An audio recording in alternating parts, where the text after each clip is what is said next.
The lonely old man struggled to get the soil out from under his fingernails. He glanced at the blankly tacked pots of soil in front of him with a toothless grin, deciding on the first pot to the left to begin his project. He stole a quick glance outside. The night sky was utterly dark, as always. Limping over to the pot, he picked his nose and wiped the contents on his filthy apron. He then stuck the same finger into the muddy soil, moving it in circular patterns, dropping a few seeds and spitting repeatedly into it.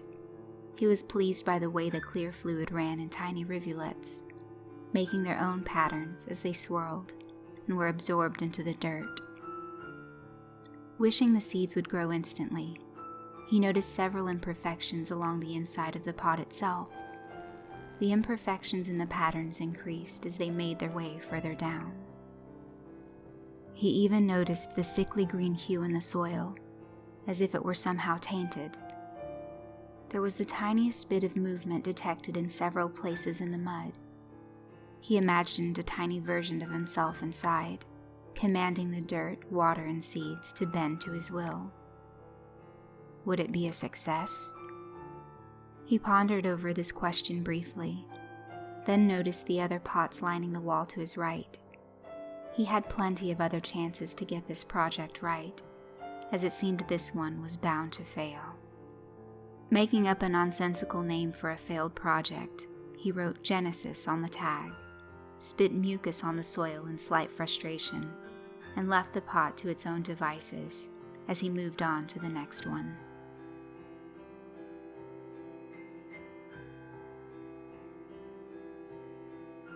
I'd heard stories about what confinement in the cramped quarters of a submarine can do to a man. Sure, those in charge of training screen for that type of instability, but the occasional nutter does make it on the crew sometimes. That was never me, though. I spent a year and a half preparing myself for life on a submarine, and I had no fears about what was in store for me. The common conditions that caused fear in lesser men I had expected. However, it's the unexpected where true fear lies. I hadn't expected the primary power to go out in the middle of the Pacific Ocean, and that had me tense. I was even less prepared for when the engine stopped working, and that pushed me to being scared. As madness set in for the crew around me, I tried to stay brave and get things civil again, but every man has his breaking point. The sound of steel groaning under the building pressure of the ocean water was mine. Cracks and pops joined the groans as the vessel sank deeper into the abyss. The already tight corridors warped and became tighter as every surface around me began to slowly compress. Knowing my fate, I looked for something to end it quickly, but unfortunately I was still struggling for shallow breaths when the walls pinned me in place. And then the sub stopped sinking, stopped shrinking. Ocean floor. Now unable to move a single muscle in my body, I pray for something unexpected to happen, because I know my fate. And in this pitch black vice, I've never been so terrified.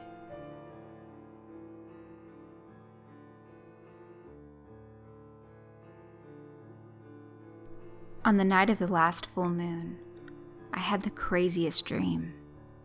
At least, I tell myself that's what it was. I was a beast. I was massive. I had incredible strength and a voracious appetite. Anything within my path that was smaller than I was would become prey. I could no longer speak, but my threats escaped in menacing growls. I felt powerful. I felt free. I felt untamed. The feeling was so liberating and amazing. I loved every minute of it. I was racing through the moonlight. Nothing could stop me. I had a silver coat of fur covering my beastly form. I threw my head back and released a savage howl. All through that night, I lived a second life. For a moment, I even fought with another of my kind. And even though it was only in playful sport, it was rather painful when she sunk her teeth into my leg. For the rest of that night, I ran alongside my kin, feeling an innocent joy that I hadn't felt since I was a small child. Then, I realized the sun was coming up. From then on, everything was getting a little fuzzy. An overwhelming sense of panic overcame me, and I fled. I didn't know for sure where I was going, but the others seemed to have the same feeling. We were all running back to wherever we came from, scattering like dust in a storm. Shortly after, I woke up. A sharp sting was in my leg. She must have bitten me pretty hard. The sunlight invasively beamed through my window, and when I opened my eyes, I couldn't help but elicit a gasp. Silver hairs were retracting into my flesh, vanishing under my skin. And I'm absolutely positive that time I was awake.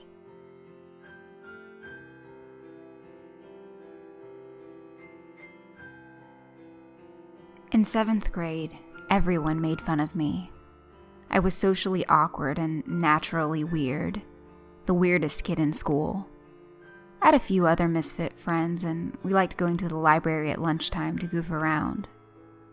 One day, as we were headed to the library, I noticed someone walking in whom I'd never seen before. It was extremely odd because, as I mentioned, everyone made fun of me. When the entire school is bullying you, you don't forget their faces or their names.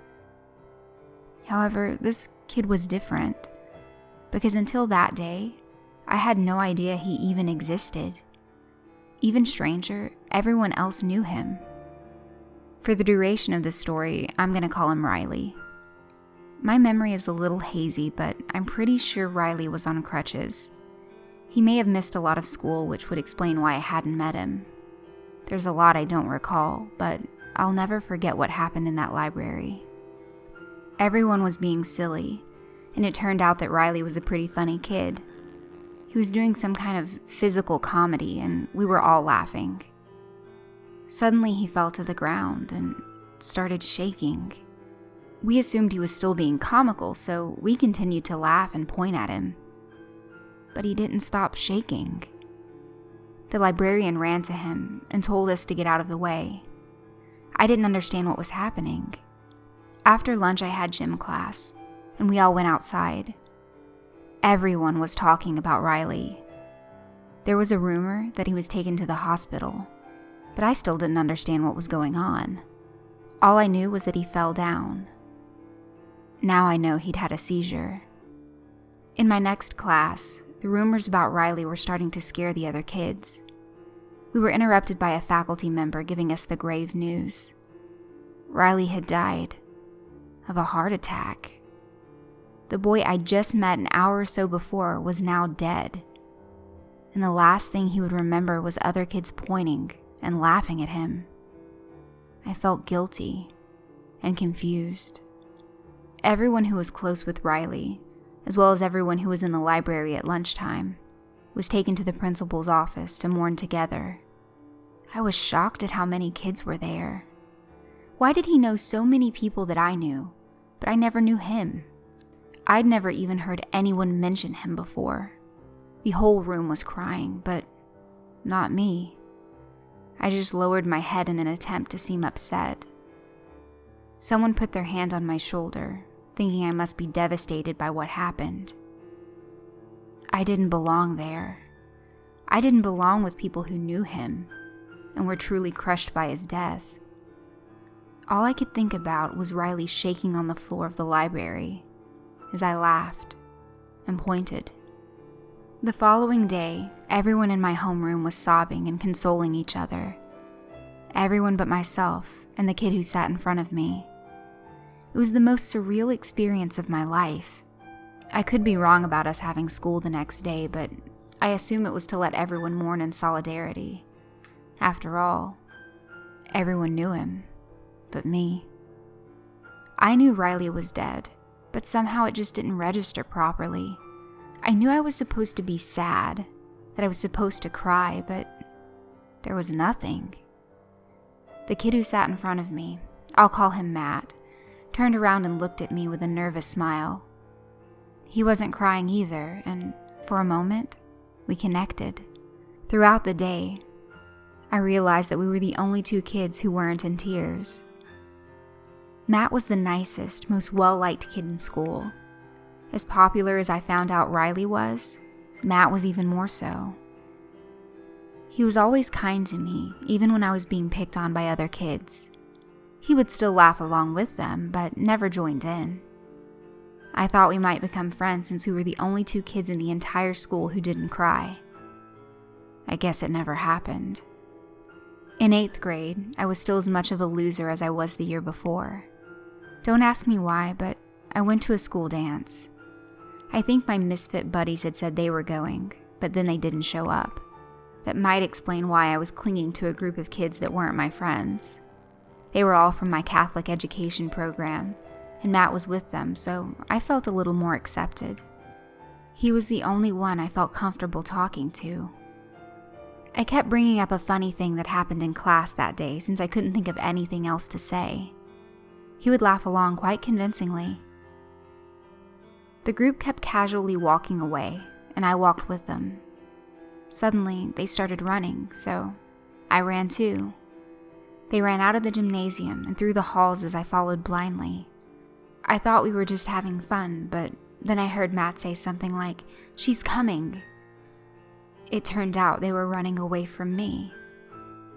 Later that year, Matt died of a brain aneurysm. I was the only one who didn't cry.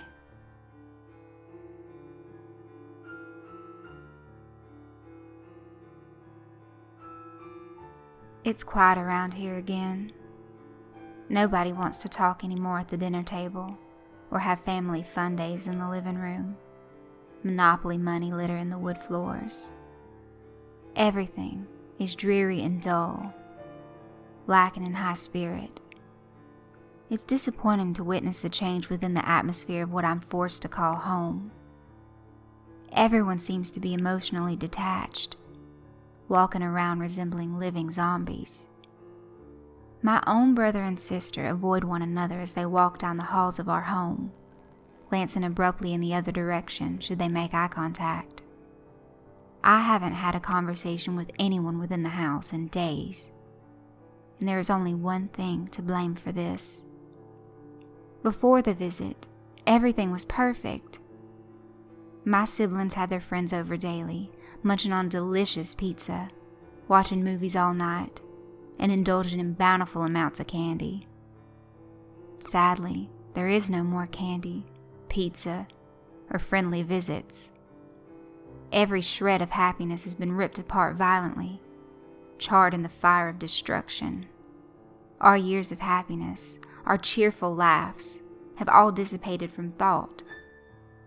In place of happiness is our uncle. His visits are always unwanted. Though I tell myself that his visits are temporary, I can't help but remember the last time he showed up at our doorstep. Though he is family, though he is a part of us, no one can really stand him. Still, we endure him as long as we can, abiding by his strict rules and policies. Just as we children have done, my parents abide by his orders with no exceptions. I have to tell myself that every family has an uncle that never seems to fit in with the rest. I have to tell myself my uncle is a part of our bloodline, eliminating any hatred of him from my thoughts. But it's so damn hard. I mean, if you knew what he does to us, it's just not right. As I sit across from him now, watching on as my mother prepares our dinner, I cannot help but want to lunge across the table, grabbing a hold of whatever I can on him. His expression alone is enraging. Though everyone else is terrified of his devious smirk, I want nothing more than to rip it off of whatever he calls a face. But as my mother approaches the table with the steaming pot in hand, my eyes glance towards the kitchen she derived from. Like every visit from Uncle, the countertops were stained red, oozing crimson remnants onto the floor. Though my eyes know not to look further, I cannot resist the urge to.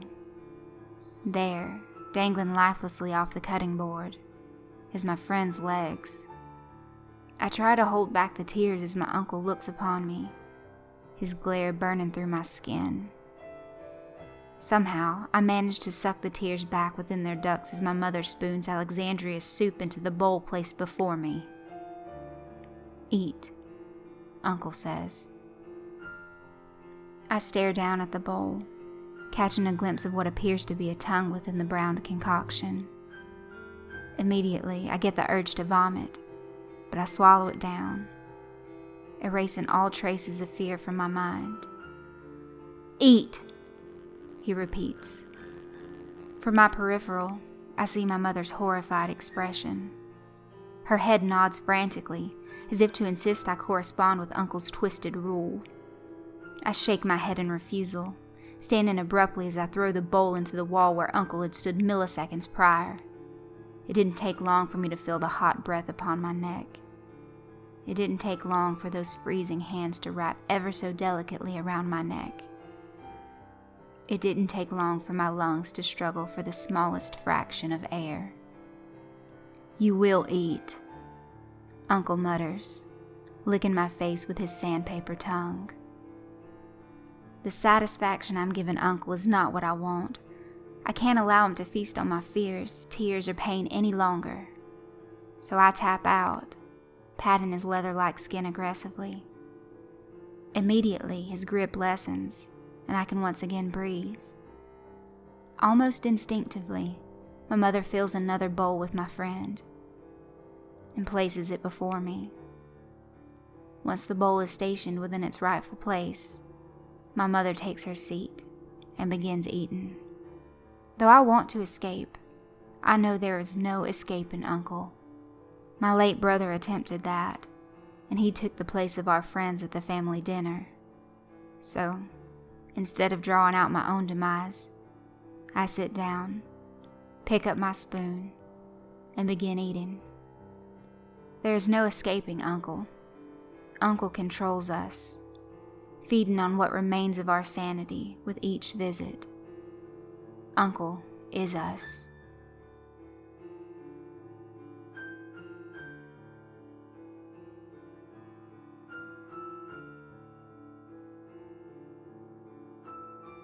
I walk down the hallway of my apartment, gazing at the show of light before me outside my window. I came to a stop at my bathroom and walked to the sink. The cold tiles sent shivers down my spine.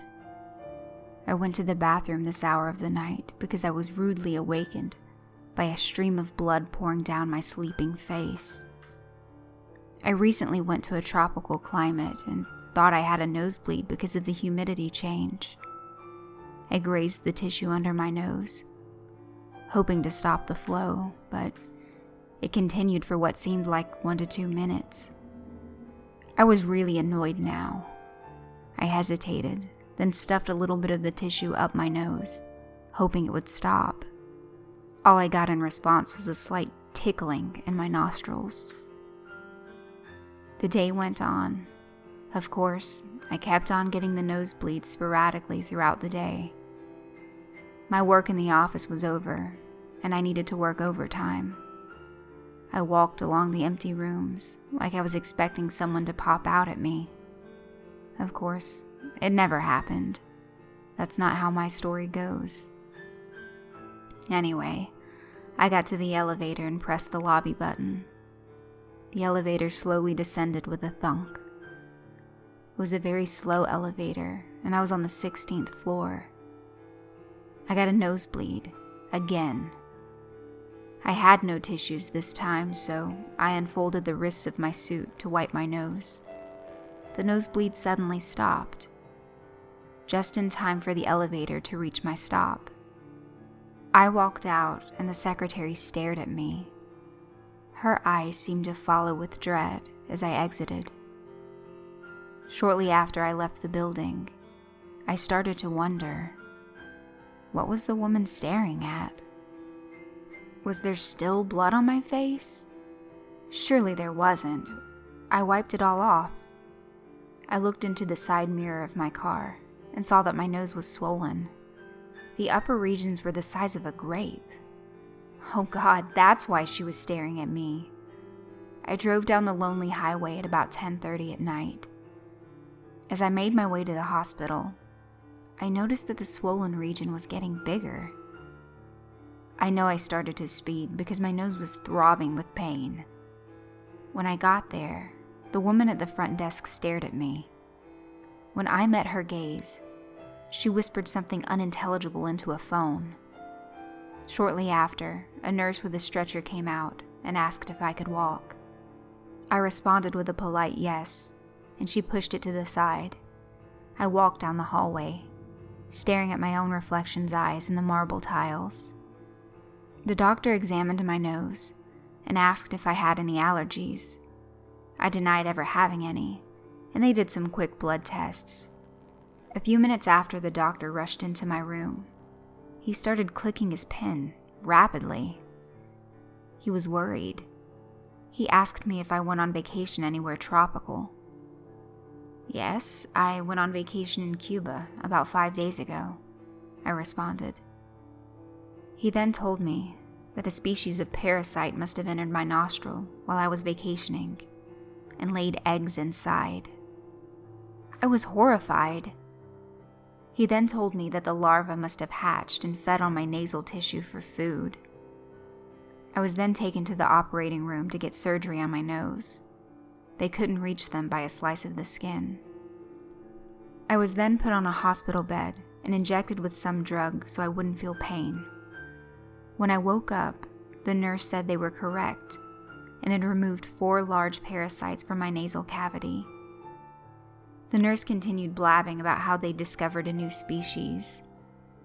But what I was focused on was that the tray, with the insects on them, wasn't a container. The worm-like creatures were writhing away quickly towards the open window. They all escaped into the busy morning streets, and I was the only one who noticed.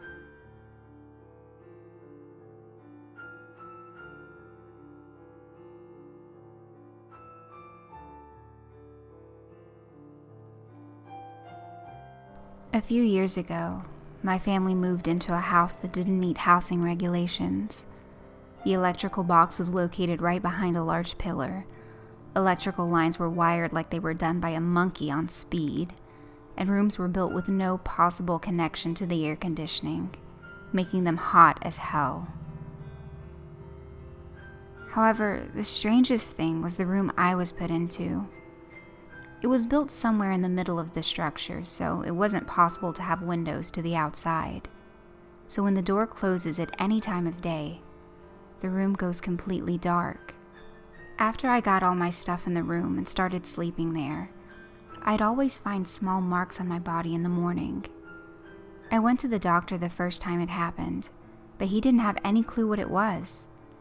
We didn't have any room in the house for me to sleep in, except for the garage, and I'd rather drink liquefied rat poison than sleep in that roach-infested hole meant for cars to collect dust in. I had to keep sleeping in that room. These marks were always the same, 2 rounded dots about a half-inch away from each other. While my family joked around that it was a baby vampire feeding itself with my blood, the only one who said anything that made sense was my mom. She thought it might have been a roach that came from somewhere in the house.